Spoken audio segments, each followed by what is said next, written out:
A strong magnitude 5.0 earthquake occurred in the North Pacific Ocean 222 kilometers, 138 miles from Russia in the early morning of Sunday, August 3, 2025 at 12:36 a.m. local time, GMT+11.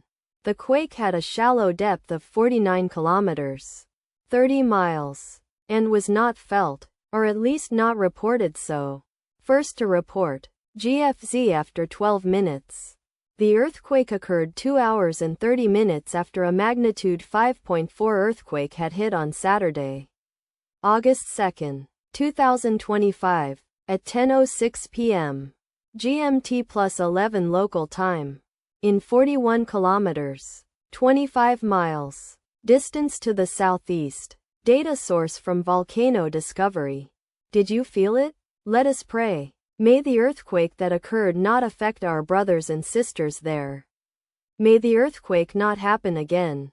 And may God protect everyone. Amen.